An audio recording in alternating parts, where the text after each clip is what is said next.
ನಮಸ್ಕಾರ ಕನ್ನಡಿಗರೇ, ನಮ್ಮ YouTube channel like ಮಾಡಿ, ಕಮೆಂಟ್ ಮಾಡಿ, ಶೇರ್ ಮಾಡಿ, ಸಬ್ಸ್ಕ್ರೈಬ್ ಮಾಡಿ. ಬೆಲ್ ಬಟನನ್ನು ಪ್ರೆಸ್ ಮಾಡಿ ಸಬ್ಸ್ಕ್ರೈಬ್ ಮಾಡಿ. ದಯವಿಟ್ಟು ನಮಗೆ ಸಪೋರ್ಟ್ ಮಾಡಿ. ಇವತ್ತಿನ ಭಾಗ್ಯಲಕ್ಷ್ಮಿ ಧಾರಾವಾಹಿ ಸಂಚಿಕೆ ಏನಾಯಿತು ಎಂದು ನೋಡೋಣ ಬನ್ನಿ. ಇಲ್ಲಿ ತಾನ್ವಿ ಸ್ಕೂಲಿನಲ್ಲಿ ಟ್ರಿಪ್ಗೆ ಹೋಗ್ಬೇಕಂತ ಹೇಳಿ ಅಪ್ಪ ಅಮ್ಮನ ಸಿಗ್ನೇಚರ್ ಹಾಕೋ ಫಾರ್ಮ್ನ ಮನೆಗೆ ತಂದಿರ್ತಾಳೆ. ಅವಳ ಫ್ರೆಂಡ್ ಫೋನ್ ಮಾಡಿ, ನಿನ್ನ ಅಪ್ಪ ಅಮ್ಮನ ಹತ್ರ ಸಿಗ್ನೇಚರ್ ಹಾಕ್ತೀಯಾ ಅಂತ ಹೇಳೋದಕ್ಕೆ, ಹಾಕ್ಸಿದ್ದೀನಿ ಕಣೆ, ನೀನು ಹಾಕ್ತಿದ್ಯಾ ಅಂತ ಕೇಳ್ತಾಳೆ. ಅದಕ್ಕೆ ಇನ್ನೂ ಇಲ್ಲ, ಅಪ್ಪ ಅಮ್ಮನ ಹತ್ರ ಮಾತಾಡಬೇಕು, ನಾನು ಹಾಕ್ಸ್ತೀನಿ ಅಂತ ಹೇಳಿ ಕೆಳಗೆ ಬರ್ತಾಳೆ. ಇಲ್ಲಿ ಕೆಳಗೆ ಕುಸುಮ ಪೂಜಾಗೆ ಬೆಳ್ಳುಳ್ಳಿ ಬಿಡಿಸೋದು ಹೇಗೆ ಅಂತ ಹೇಳ್ಕೊಡ್ತಿರ್ತಾಳೆ. ಮತ್ತು ತಮಾಷೆ ಮಾಡ್ತಾ ಪೂಜಾಗೆ ಬೆಳ್ಳುಳ್ಳಿ ಬಿಡಿಸೋದು ಹೀಗೆ ಅಂತ ಹೇಳ್ಕೊಡ್ತಿರ್ತಾಳೆ. ಅಲ್ಲಿಗೆ ತಾನ್ವಿ ಬರ್ತಾಳೆ. ತಾನ್ವಿ ಬಂದು ಅಜ್ಜಿ ಈಗ ಈ ಥರ ಎಲ್ಲ ಹೆಂಗೆ ಕೇಳೋದು ಅಂತ ಯೋಚನೆ ಮಾಡ್ತಾ ನಿಂತಿರ್ತಾಳೆ. ಕುಸುಮ ತಲೆ ಎತ್ತಿ ನೋಡಿದಾಗ ತಾನ್ವಿ ಕೈಯಲ್ಲಿ ಒಂದು ಪೇಪರ್ ಇರುತ್ತೆ. ಆ ಪೇಪರ್ ಏನೋ ಇಟ್ಕೊಂಡಿದ್ದಾಳಲ್ಲ, ಏನು ಇಟ್ಕೊಂಡಿದ್ದಾಳೆ ಅಂತ ಕುಸುಮ ಕೇಳ್ತಾಳೆ. ಏನು ಮಾರ್ಕ್ಸ್ ಏನಾದರೂ ಬಂತಾ, ಸ್ಕೂಲಲ್ಲಿ ಏನೋ ಟೆಸ್ಟ್ ಎಕ್ಸಾಮ್ದೇನೋ ಮಾರ್ಕ್ಸ್ ಬಂದಿದ್ದನ್ನು ಪೇಪರ್ ಇಟ್ಕೊಂಡಿದ್ಯಾ, ಏನು ಕತೆ ತೋರಿಸು ಅಂತ ಹೇಳ್ತಾರೆ. ಯಾಕೋ ನಿನ್ನ ಮುಖ ನೋಡಿದ್ರೆ ಏನೋ ಮಾರ್ಕ್ಸ್ ಬಂದಿರೋ ಥರನೇ ಇದೆಯಲ್ಲ, ತೊಗೊಂಬಲ್ಲಿ ತೋರಿಸು ಅಂತ ಹೇಳ್ತಾರೆ. ಸರಿ ಅಂತ ಅದನ್ನು ತೊಗೊಂಡೋಗಿ ಕುಸುಮನ ಕೈ ಕೊಟ್ಟ. ಕುಸುಮ, ನಂಗೆ ಗೊತ್ತಾಗಲ್ಲ ಪೂಜಾ, ತೊಗೊ ನೀನು ಓದು ಅಂತ ಪೂಜನ ಕೈ ಕೊಡ್ತಾರೆ. ಆಗ ಪೂಜಾ ಓದಿ ಹೇಳ್ತಾರೆ, ಅತ್ತೆ ಇವರು ಫ್ರೆಂಡ್ಸ್ ಎಲ್ಲ ಸೇರಿಕೊಂಡು ಒಂದು ರೆಸಾರ್ಟಿಗೆ ಹೋಗಿ ಒಂದು ದಿನ ಅಲ್ಲೇ ಇದ್ದು ಬೆಳಗ್ಗೆ ಬರೋ ಥರದನ್ನು ಹೋಗ್ತಾ ಇದ್ದಾರಂತೆ ಅಂತ ಹೇಳ್ತಾರೆ. ಅದಕ್ಕೆ ಹೌದಾ, ಚೆನ್ನಾಗಿದೆಯಲ್ಲ ಅಂತ ಹೇಳಿ ಕುಸುಮ ನಗ್ನಗ್ತಾ ಪೇಪರ್ನ ಇಸ್ಕೊಂಡು ಕೂಡ ನಾನು ನೋಡ್ತೀನಿ ಅಂತ ಹೇಳಿ ನಗ್ತಾ ಇಸ್ಕೊತಾಳೆ. ಹೌದಾ, ಯಾರ್ಯಾರು ಹೋಗ್ತಿರೋದು ಅಂತ ಅಂತಾಳೆ. ಅದಕ್ಕೆ ತಾನ್ವಿ ಅಜ್ಜಿ ಖುಷಿಯಾಗಿದ್ದಾರೆ ಅಂತ ಹೇಳಿ ಹೋಗಿ, ಅಜ್ಜಿ ನಾವೆಲ್ಲ ಹೋಗ್ತಾಯಿದ್ದೀವಿ ಫ್ರೆಂಡ್ಸ್ ಎಲ್ಲರೂ, ಬರೀ ಹುಡುಗಿರೇ, ಬೇರೆ ಯಾರೂ ಬರಲ್ಲ ಅಂತ ಹೇಳಿದ್ರು. ಅದಕ್ಕೆ ಕುಸುಮ ಕೋಪಗೊಂಡು, ಏನು ನೀನು ಹೇಳ್ತಾ ಇರೋದು, ಬರೀ ಹುಡುಗಿರು ಹೋಗುವಷ್ಟು ನೀನು ಬೆಳೆದು ನಿಂತ್ಬಿಟ್ಟಿದ್ಯಾ, ಇದೆಲ್ಲ ಆಗೋದಿಲ್ಲ, ಯಾರು ದೊಡ್ಡೋ ನಿನ್ನ ಜೊತೆ ಬರೋದಾದರೆ ಒಪ್ಕೋತಾ ಇದ್ದೆ, ನೀನೇ ಹೋಗೋದಾದರೆ ನಾನು ಇದಕ್ಕೆ ಒಪ್ಕೊಳ್ಳಲ್ಲ ಅಂತ ಕುಸುಮ ಹೇಳ್ತಾಳೆ. ಮನೆಯವರೆಲ್ಲರೂ ಅವಳು ಕಿಚ್ಚೋದು ನೋಡಿ ಅಲ್ಲಿಗೆ ಬರ್ತಾಳೆ. ತಾನು ಅಜ್ಜಿ ನಾನು ಹೋಗಲೇಬೇಕು, ಒಂದು ಮೈಂಡ್ ರಿಫ್ರೆಶ್ಮೆಂಟ್ಗೆ ಹೋಗ್ತಿರೋದು ಅಂತ ಹೇಳ್ತಾಳೆ. ಅದೆಲ್ಲ ಸಾಧ್ಯ ಇಲ್ಲ, ನೀನು ಎಲ್ಲೂ ಹೋಗ್ತಾ ಇಲ್ಲ, ಹೋಗೋಕ್ಕೆ ನಾವು ಬಿಡೋದು ಇಲ್ಲ, ಇದೆಲ್ಲ ನಮ್ಮ ಮನೇಲಿ ಆಗುವಂಥ ಕೆಲಸ ಅಲ್ಲ, ನೀನು ಎಲ್ಲೂ ಹೋಗ್ತಿಲ್ಲ, ನೀನು ಇಲ್ಲೇ ಇರಬೇಕು ಅಂತ ಹೇಳ್ತಾಳೆ. ಅದಕ್ಕೆ ತಾನ್ವಿ ಕೋಪ ಮಾಡ್ಕೊಂಡು ಅಜ್ಜಿ ಮೇಲೆ ಹೋಗ್ತಾಳೆ. ನೀನೇನಜ್ಜಿ, ನೀನು ಅಳ್ಗುಲಜ್ಜಿ ಥರ ಹಳೆ ಕಾಲದಲ್ಲೇ ಇದೆಯಾ ಅಂತ ಅಜ್ಜಿ ಕೇಳ್ತಾಳೆ. ಅದಕ್ಕೆ ಹೌದು, ನನ್ನ ಅಡ್ಗುಲಜ್ಜಿನೇ ಆಗಿದ್ರು ನಾನು ಹೇಳೋದು ಕರೆಕ್ಟಾಗೇ ಇದೆ, ನೀನೆಲ್ಲೂ ಹೋಗ್ತಾಯಿಲ್ಲ, ಇದ್ರ ಮೇಲೆ ಬೇರೆ ಮಾತಿಲ್ಲ ಅಂತ ಕುಸುಮ ಬೈತಾಳೆ. ಅದಕ್ಕೆ ತಾನ್ವಿ ಆ ಪೇಪರ್ನ ತೊಗೊಂಡು ಹೊರಡ್ತಾಳೆ. ಭಾಗ್ಯ ಅಡುಗೆ ಮನೇಲಿ ಕೆಲಸ ಮಾಡಬೇಕಾದ್ರೆ ತಾನೇ ಆ ಪೇಪರ್ ತೊಗೊಂಡು ಅಡುಗೆ ಮನೆಗೆ ಬರ್ತಾಳೆ. ಅಮ್ಮ ಅಜ್ಜಿ ಇದಕ್ಕೆ ಸಿಗ್ನೇಚರ್ ಹಾಕೋದಕ್ಕೆ ಬೇಡ ಅಂತ, ನೀನಾದರೂ ಸಿಗ್ನೇಚರ್ ಹಾಕಮ್ಮ ಅಂತ ಹೇಳ್ತಾಳೆ. ಏನು ತಾನ್ವಿ ಅದು, ಏನು ಕತೆ ಅಂತ ಕೇಳಿದಾಗ ತಾನ್ವಿ ಹೇಳ್ತಾಳೆ, ಅಮ್ಮ ನಾವೆಲ್ಲ ಸೇರಿಕೊಂಡು ಹೊರಗಡೆ ಹೋಗ್ತಾಯಿದ್ದೀವಿ, ಹಾಗಾಗಿ ಒಂದು ದಿನ ರೆಸಾರ್ಟಲ್ಲಿ ಇದ್ದು ಬೆಳಗ್ಗೆ ಬರೋದಮ್ಮ ಅಂತ ಹೇಳ್ತಾಳೆ. ಹೌದಾ, ಸೂಪರ್, ಚೆನ್ನಾಗಿದೆಯಲ್ಲ ಅಂತ ಭಾಗ್ಯ ಹೇಳ್ತಾಳೆ. ಮನೆಯವರೆಲ್ಲರೂ ಬಂದು ಇವಳೇನು ಒಪ್ಕೊಳ್ಳೋ ಥರ ಇದೆಯಲ್ಲ ಅಂತ ಎಲ್ಲರೂ ಗಾಬರಿ ಆಗ್ತಾರೆ. ಹೌದಾ ಕಾನ್ವಿ ಅಂತ ಹೇಳಿದಾಗ, ಅಮ್ಮ ಇದಕ್ಕೊಂದು ಸಿಗ್ನೇಚರ್ ಹಾಕಮ್ಮ ಅಂತ ಹೇಳಿದಾಗ, ನಾನು ಯಾಕೆ ಹಾಕಬೇಕು ಅಂತ ಭಾಗ್ಯ ಕೇಳ್ತಾಳೆ. ಅಮ್ಮ ಈ ಮನೇಲಿ ದುಡ್ಡಿರೋದು ನೀನು, ನಿನ್ನ ಮಾತೇ ಇಲ್ಲಿ ಫೈನಲ್ ಆಗಬೇಕು, ನೀನು ನಾನು ಕಳಿಸ್ತೀಯ ಅಲ್ವಾ ಅಮ್ಮ ಅಂತ ಕೇಳ್ತಾಳೆ. ಮನೆಯವರೆಲ್ಲರೂ ಭಾಗ್ಯನ ಕೇಳಿದ್ದನ್ನು ನೋಡಿ ಎಲ್ರಿಗೂ ಗಾಬರಿ ಆಗುತ್ತೆ.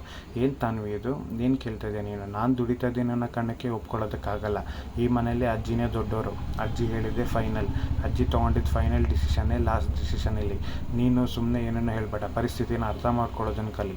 ನೀನು ಆ ಪರಿಸ್ಥಿತಿನ ಅರ್ಥ ಮಾಡ್ಕೊಳ್ಳೋದಲ್ಲೇ ನೀನು ಬಾಯಿ ಬಂದಂಗೆ ಕೇಳಿದ್ರೆ ಹೇಗೆ ಒಪ್ಕೊಳ್ಳೋದಕ್ಕಾಗತ್ತೆ.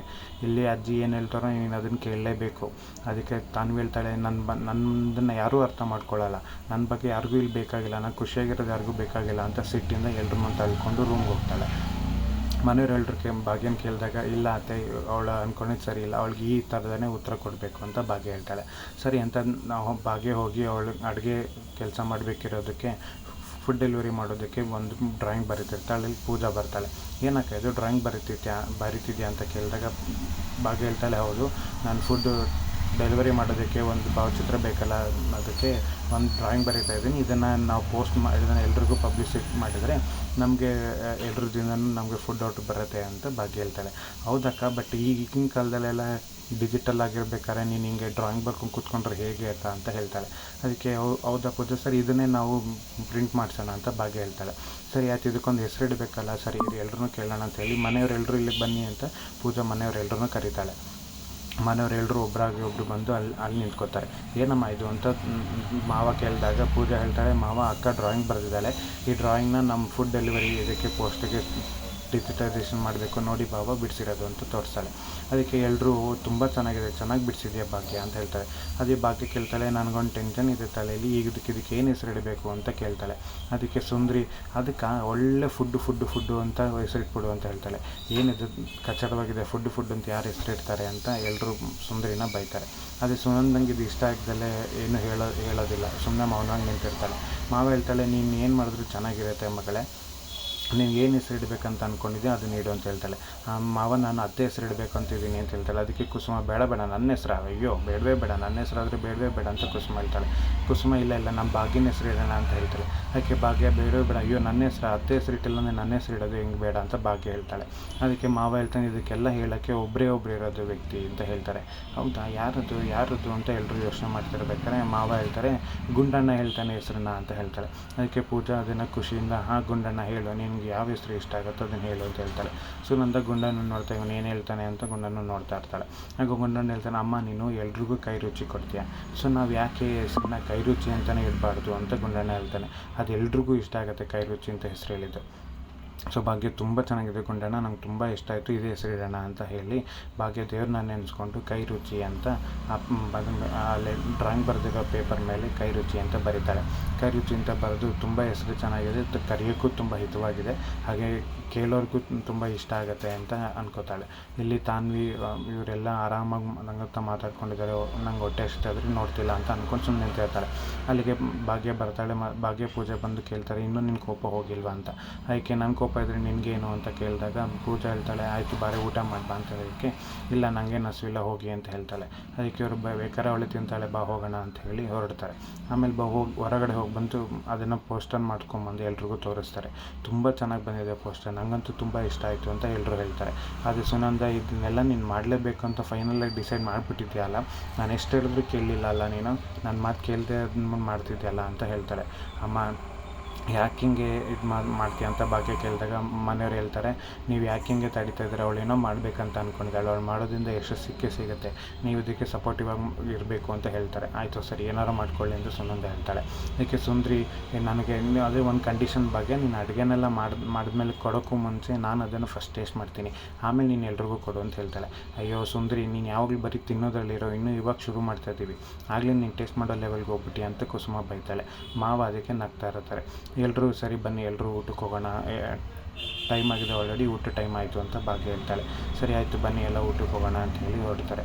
ಆದರೆ ಇಲ್ಲಿ ತಾನ್ವಿ ಯೋಚನೆ ಮಾಡ್ತಾನೆ ಅಲ್ಲೇ ನಿಂತಿರ್ತಾಳೆ. ಎಲ್ಲರೂ ಹಿಂಗೆ ತಿರುಗ್ತಾರೆ ಊಟಕ್ಕೆ ಹೋಗ್ಬೇಕಂತ ತಾನ್ವಿ ನಿಂತಿರೋದು ನೋಡಿ ನೀನು ಇನ್ನೂ ಕೋಪ ಕಮ್ಮಿ ಆಗಿಲ್ವ ನಿನಗೆ ಅಂತ ಕೇಳಿದಾಗ ನನ್ನ ಕೋಪ ಇಲ್ಲಿ ಯಾರಿಗೆ ಬೇಕಾಗುತ್ತೆ, ಏನಾದ್ರು ಮಾಡ್ಕೊಳ್ಳಿ ಅಂತೇಳಿ ತಾನ್ವಿ ಮತ್ತೆ ರೂಮ್ಗೆ ಹೋಗ್ತಾಳೆ. ಎಲ್ಲರೂ ಡೈನಿಂಗ್ ಟೇಬಲ್ ಬಂದು ಊಟಕ್ಕೆ ಕೂತ್ಕೋತಾರೆ. ಊಟಕ್ಕೆ ಕೂತ್ಕೋಬೇಕಾದ್ರೆ ನನಗೆ ಚಪಾತಿ ಬೇಕು, ನಂಗೆ ಅನ್ನ ಬೇಕು ಅಂತ ಎಲ್ಲರೂ ಹಾಕೋತಿರ್ತಾರೆ. ಇಲ್ಲಿ ತಾನ್ವಿ ನಾನು ಹೊಟ್ಟೆ ಹಸಿತಾಯಿದ್ರು ಇಲ್ಲಿ ಯಾರಿಗೂ ಚಿಂತೆನೇ ಇಲ್ಲ, ಎಲ್ಲ ಅವ್ರ ಪಡೋರು ಊಟ ಮಾಡ್ತಾಯಿದ್ದಾರೆ ಅಂತ ಅಂದ್ಕೊಂಡು ತಾನ್ವಿ ಡೈನಿಂಗ್ ಟೇಬಲ್ ಹತ್ರ ಬರ್ತಾಳೆ. ಡೈನಿಂಗ್ ಟೇಬಲ್ ಹತ್ರ ಬಂದು ನಿಂತ್ಕೋತಾಳೆ.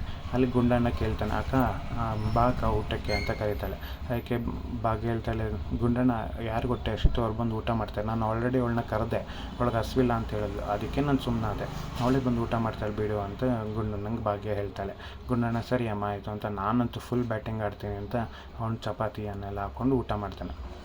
ಊಟ ಮಾಡ್ಬೇಕಾದ್ರೆ ಎಲ್ಲರೂ ಅದು ಚೆನ್ನಾಗಿದೆ ಇದು ಚೆನ್ನಾಗಿದೆ ಅಂತ ಕುಸುಮ ಮತ್ತು ಸುಂದರಿ ವರ್ಣಿಸ್ತಾ ಊಟ ಮಾಡ್ತಿರ್ತಾರೆ. ಅದನ್ನು ಕೇಳಿ ಭಾಗ್ಯಂಗೆ ಖುಷಿ ಆಗ್ತಾ ಇರುತ್ತೆ. ಇಲ್ಲಿ ತಾನ್ವಿ ನಂಗೆ ಹೊಟ್ಟೆ ಹಸಿತಾ ಇದೆ, ಆದರೆ ಇವ್ರು ಯಾರೂ ಕರೀತಾ ಇಲ್ವಲ್ಲ, ಅಮ್ಮನಾದ್ರೂ ಕರೀತಾಳೆ ಅಂತ ಅಂದ್ಕೊಂಡೆ, ಅಮ್ಮನೂ ಕರೀಲಿಲ್ವಲ್ಲ, ಇದು ಸರಿನಾ ಅಂತ ಅನ್ಕೋತಾಳೆ. ಅವಳು ಹೊಟ್ಟೆ ಹಸಿ ಪಡ್ತಿರೋದನ್ನು ಭಾಗ್ಯಂಗೆ ಗೊತ್ತಾಗ್ತಾ